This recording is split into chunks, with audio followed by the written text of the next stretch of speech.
Buenas tardes a todos.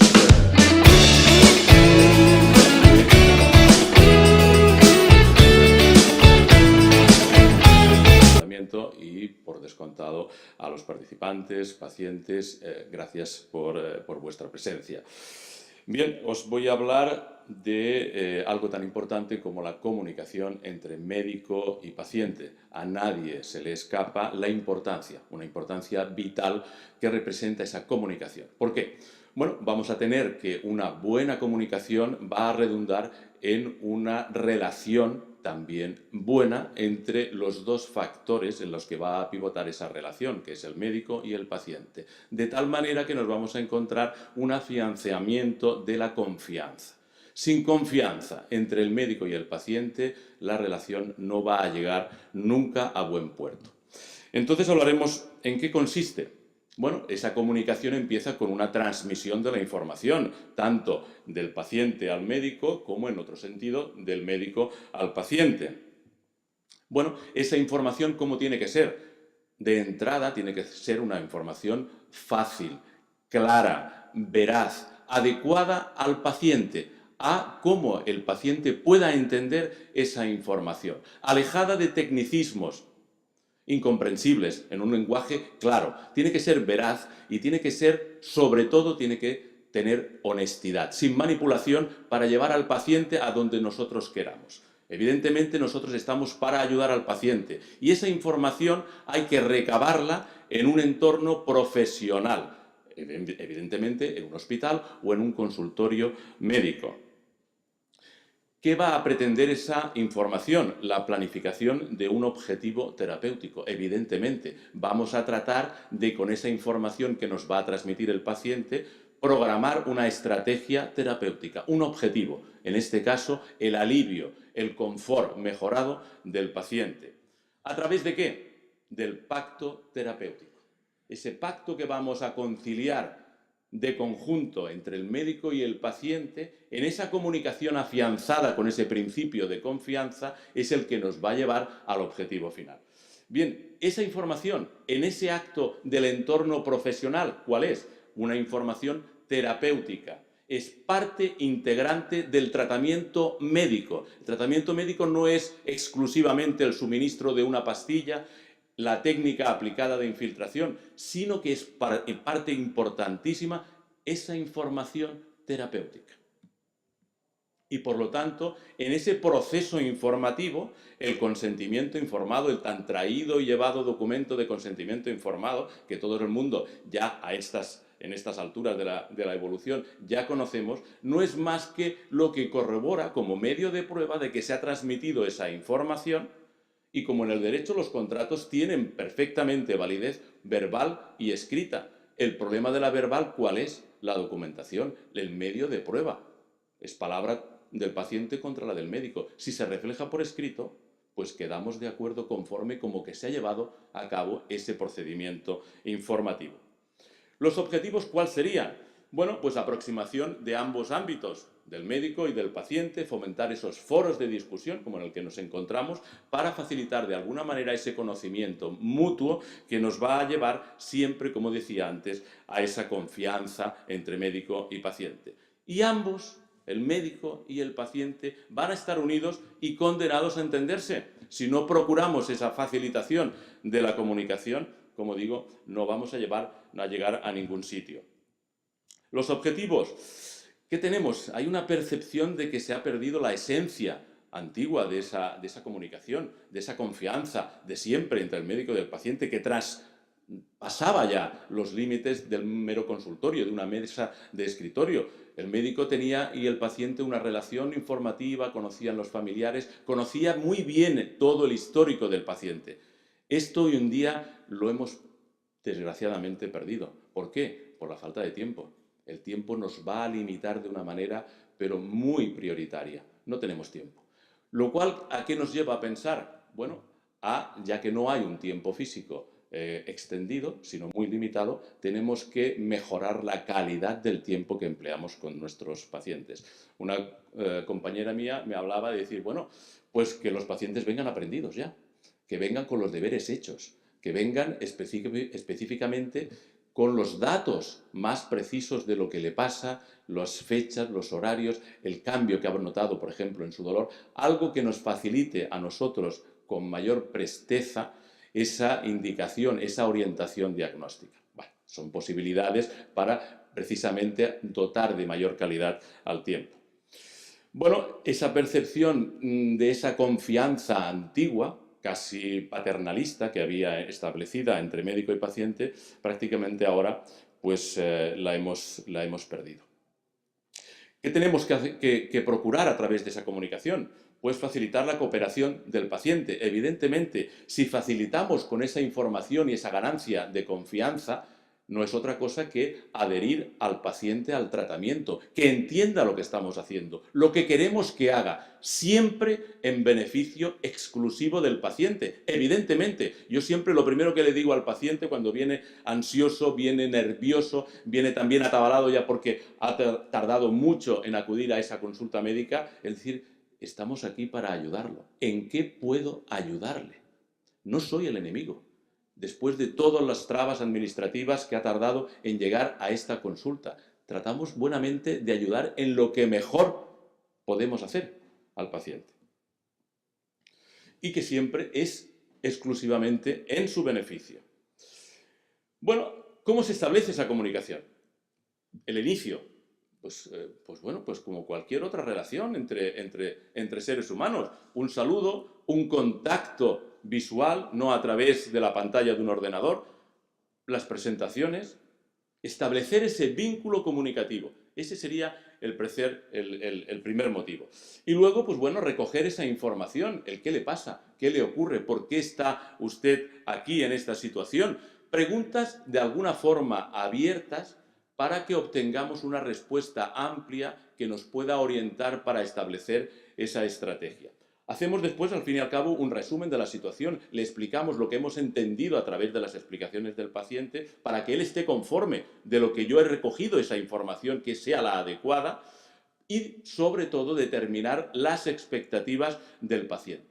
Veremos que uno de los riesgos que hay más importantes es el manejo de las expectativas del paciente. Y finalmente hacer una explicación y una planificación, un resumen de esa orientación diagnóstica y plantearle una determinada estrategia junto con ese pacto terapéutico que tiene que estar consensuado, evidentemente.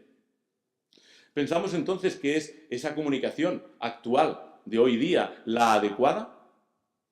Ha evolucionado de esa faceta protectora del médico hacia el paciente antigua, ha evolucionado a peor en la actualidad. Yo creo que hemos perdido mucho en el camino. Hemos ganado derechos fundamentales del paciente. Pensamos que esos derechos han sido transmitidos a leyes que regulan la autonomía y los derechos del paciente. Por un lado, esa exigencia de los pacientes de que tienen sus derechos ha quedado plasmada en esas leyes que otorgan esa autonomía de decisión al paciente. Bueno, tenemos que llegar a un equilibrio entre todos esos tecnicismos normativos, esos derechos del paciente, la limitación en el tiempo, la aplicación de las tecnologías nuevas. Tenemos que llegar a ese equilibrio para no perder esa comunicación, que esa barrera que luego veamos que pueda establecerse se derrumbe y tengamos ese principio de confianza como antaño. ¿Cuáles serían las barreras de comunicación? Pues algo tan físico como las ambientales, un escritorio, las barandas, los desniveles, un ambiente ruidoso, en fin, lo que llamamos distractores que pueden, digamos, hacer un déficit, ser deficitarios en ese establecimiento de esa comunicación.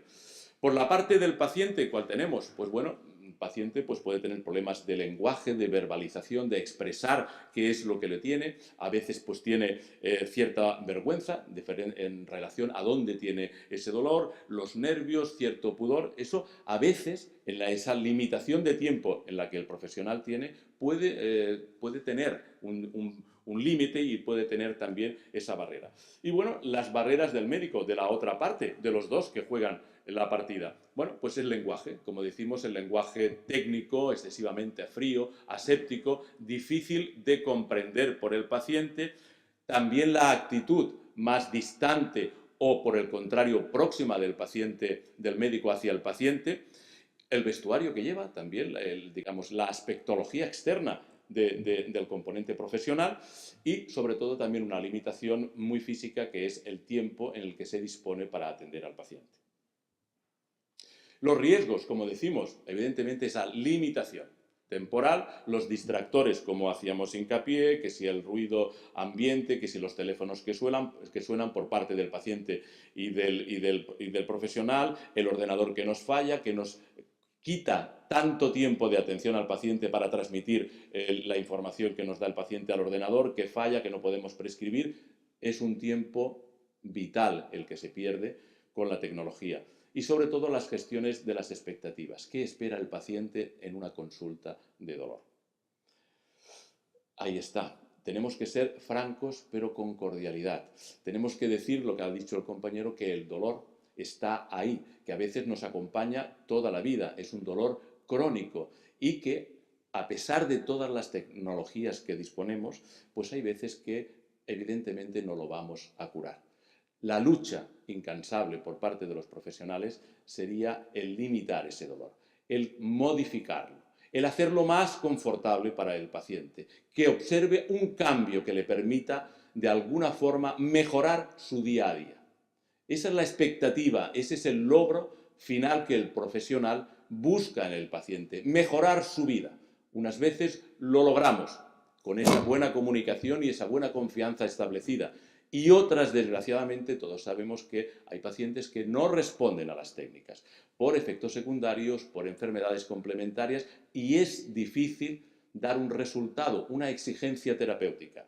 Es ahí donde entra verdaderamente la buena comunicación que se ha establecido, que se ha generado, esa confianza para, de alguna forma, pues ayudar al paciente con nuestro consuelo, con nuestros métodos no solamente terapéuticos, tipo pastilla, tipo infiltración, sino que el paciente se sienta de alguna forma comprendido. Ese tratamiento psicológico que es tan importante y es una parte fundamental del dolor. Tenemos el dolor físico y el dolor psíquico que entiende y que sufre ese paciente. Por eso digo que esa gestión de las expectativas es vital para transformar el dolor en asequible para el paciente. Bueno, la actitud que tenemos frente a esa comunicación médico-paciente, buscamos una humanización de la relación médico-paciente perdida por el avance de las tecnologías, o nos quedamos con esas barreras, tratamos de derribarlas, empleamos con toda la capacidad de los recursos científicos que disponemos. Ese equilibrio es el que hay que buscar.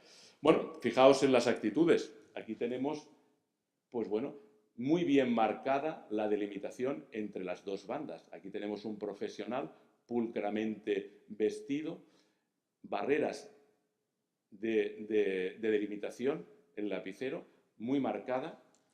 Es una relación que aquí a simple vista podemos ver los dos mundos en los que se encuentra. Es una comunicación fría, distante, súper profesionalizada. ¿Se puede cambiar? Fijaos el cambio que hay. Ambos ocupan el mismo espacio, las mismas herramientas. Fijaos el contacto físico y visual que hay. Aquí se desprende una cordialidad y una aproximación médico-paciente verdaderamente, pues bueno, sugerente. Más, bueno, aquí tenemos una unificación de los dos mundos. Cuesta diferenciar cuál es el profesional, pero sin embargo hay una gestualidad cordial, con ánimo dentro de la pulcritud de los dos ámbitos, hay una calidez y una cordialidad en la aproximación para dotar la participación tanto del médico como del paciente. Quiero decir que hay un rango importante de recorrido para facilitar esa comunicación. Bueno, depende de nosotros, evidentemente, y mucho. Podemos modificarla, podemos hacerla mucho más efectiva para facilitar el objetivo final, que es el reconfortamiento del paciente. Consideraciones, pues hay una percepción interna de que una gran parte de esa actividad profesional pues como decíamos antes, en este mundo pues estamos normativizados. ¿Por qué? Bueno, pues porque hay una serie de reglamentos, hay una serie de protocolizaciones, hay una serie de leyes que nos marcan el camino a seguir para dar esa comunicación, para tratar al paciente. Como decíamos antes, el curar, el salvar vidas, el aliviar procedimientos patológicos, al médico ya se le da por entendido de que lo va a hacer, ¿vale? Como el valor se da por entendido. Pero lo que reglamenta la normativa es cómo lo tienes que hacer. Y cómo lo tienes que hacer está reglamentado, es un derecho normativizado a favor del paciente, procurando que esa comunicación, esa información terapéutica que se da al paciente, le facilite la toma de decisiones al paciente. Eso es lo que se denomina la autonomía de decisión del paciente. Por eso está regularizada esa información. Obligatoriamente se tiene que dar y luego, según qué procedimiento, se tiene que transcribir por escrito. ¿Vale? Ese es el consentimiento, no es más. Yo cuando el paciente me dice, bueno, sí, firmo ya la sentencia, siempre tengo que decirle que no, que es un derecho del paciente que tiene, que solamente ese papelito que se firma constata que hemos llegado a un acuerdo consensuado entre el paciente y el médico para hacer un determinado acto médico, que se le ha explicado en qué consiste, cuáles son las expectativas que se pretende con ese acto médico, cuáles son las opciones que se le dan al paciente y cuáles serían los potenciales efectos secundarios. No exime al médico de ninguna responsabilidad si pasare alguna cosa. No exime de ninguna responsabilidad. Lo único que constata ese documento es que se le ha transmitido esa información, que el paciente ha tenido la opción de elegir cuál es la más conveniente de las ofertadas, que se ha llegado a ese acuerdo y que se ha formalizado de esta forma, como en la actualidad se formalizan los contratos, por escrito. No tenemos que tener miedo a la escritura, ¿vale? ¿Estamos regularizados e intervenidos por el derecho? Evidentemente, somos una sociedad que tiene unos reglamentos jurídicos, porque si no sería un caos. Fijaos en las preguntas abiertas en ese proceso de elección de la terapéutica propuesta. Al paciente se le hacen las preguntas abiertas relativas a su enfermedad. Se entiende que quiere saber esa información, entonces se le otorgan esas alternativas terapéuticas, se les propone y el paciente, dentro de las validadas, el paciente tiene el derecho de elegir cuál es la que se acomoda mejor a su personalidad. Se recapitula, el médico entiende que es correcta, se llega a un acuerdo, elección conjunta y se propone finalmente ese acto médico. Si el paciente no quiere saber más las especificaciones de los efectos secundarios, vale, está en su derecho, no se le dan esa información y elige el médico en su buen entender profesional cuál sería la más conveniente. Bueno, la comunicación médico-paciente provee evidentemente al profesional de una oportunidad para reducir esa incertidumbre, esos nervios, esa ansiedad al paciente, capacitarlo para actuar evidentemente en su beneficio y fortalecer esa relación. A la misma vez que la adquisición de destrezas claves de la comunicación permiten cumplir esos principios básicos. Los tipos de relación, no sé si voy un poquito justo de tiempo. Vale, ¿qué podemos decir? Los tipos de relación activa-pasiva, evidentemente en pacientes que están en la UCI con pérdida de su conocimiento, solamente pues, la parte activa sería la médica y la pasiva puesta por el paciente.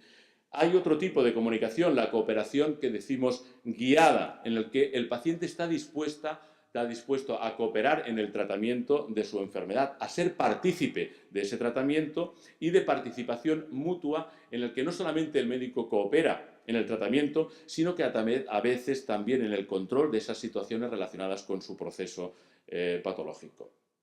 Fijaos aquí en una encuesta el porcentaje de opinión, lo que opinaban los pacientes. En un 51% de los pacientes cambiaron de médico porque éste no les dedicó el suficiente tiempo. Estimaban subjetivamente que no habían empleado un tiempo después de una ardua batalla para llegar a la consulta, se quedó en nada. El 42% porque no se mostró o se mostró poco amigable. Fijaos la importancia de la empatía. El 40% porque no contestó a todas sus preguntas, no había tiempo suficiente, o porque no entendieron el 30% lo que se le explicaba. ¿Y por qué el 27%? Pues porque tuvieron la sensación de que no se les trató con el suficiente respeto, deferencia merecida por el paciente. Fijaos toda la importancia que tiene a través de esa exposición en la comunicación de ambos mundos. Aquí, ¿quién tiene más peso? El ámbito sanitario, el jurídico. Evidentemente hay que llegar a un equilibrio. El modelo paternalista antiguo, ¿cuál era? El que el paciente depositaba la confianza total, prácticamente absoluta, en el médico y éste decidía por él, ¿vale? Esto era al principio esa actitud de beneficencia, de paternalismo. Ahora, pues hay el modelo informativo en el que se le vuelca al paciente toda esa información técnica y que sea él el que decide. Eso nos encontramos con que el paciente llega y dice, bueno, cuando viene de otras especialidades, dice, pues es que me dice que elija yo, pero vale, sí, me propone varias, me da toda la información, efectos secundarios, y que sea yo el que elija. Pero es que yo vengo exigiendo o vengo preguntando qué es lo que él cree, que es el que tiene toda la información. Entonces, pues bueno, aparte de ese modelo interpretativo, ya para avanzar, sería el deliberativo, que aparte el profesional hace una valoración de la personalidad del paciente y estima con sus respuestas y esa información que le ha transmitido el paciente qué es lo que le iría mejor al paciente. Actuaría como un guía, como un maestro, ¿vale? Entonces, fijaos cómo ha pasado antes digamos, el porcentaje en el paternalismo. Antes era mucho más grande, ahora se ha disminuido, el interpretativo y el deliberativo. El equilibrio entre esos dos sería lo más lógico. La tecnología ayuda a esa confianza, a esa comunicación en el éxito de ese tratamiento, evidentemente. ¿Que estamos regularizados? Ya lo sabemos. Que lo que no podemos procurar es la curación, sino el alivio, también. Y además, lo que nos marca esa regularización es cómo lo tenemos que hacer.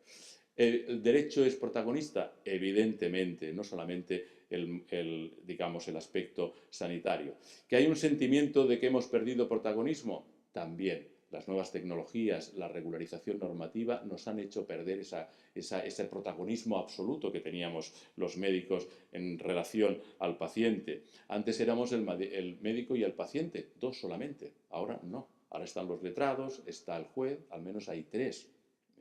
Y el juez no es precisamente un convidado de piedra. Nos marca el camino que hay que seguir para facilitar ese tratamiento al paciente. Los objetivos, perder el miedo, tanto del paciente como del médico. La medicina defensiva no es buena, ¿vale? Tenemos que procurar ir a una medicina defensiva, segura, una medicina segura, pero el término sería jurídicamente eficaz, como marca la normativa. Detrás de un paciente seguro, evidentemente que está un médico satisfecho y también seguro. Respetar los derechos del paciente, no dar ese consentimiento informado cuando ya estás allá a la puerta del quirófano, deprisa y corriendo, sin haber pasado los pasos previos de informativos anteriormente. Es un derecho que tiene el paciente y que lo tiene que reclamar siempre. La medicina y la ley, tenemos que llegar a un equilibrio, evidentemente. Vamos. ¿Qué haremos para ganar en confianza, para ganar en seguridad? Pues bueno, informarnos más siempre, informarnos tanto del paciente, qué es lo que podemos esperar verdaderamente real del médico y sobre todo el médico también confiar en ese paciente, saber escucharlo sobre todo. Conocernos mejor, exactamente igual. Y sobre todo, conocer al paciente. Si logramos transmitir ese conocimiento al paciente, de que lo entendemos, de que hemos captado el sentimiento de sufrimiento que pueda tener el paciente, habremos logrado la primera digamos, base, que es conmover al paciente, transmitir la emoción de que el paciente salga de nuestra consulta con una satisfacción de que ha contado no solamente con un profesional, sino con un amigo profesional, evidentemente, que tratará de ayudarle en todo lo posible. ¿Vale? Pues con esto me parece que ya estamos. Muchas gracias a todos.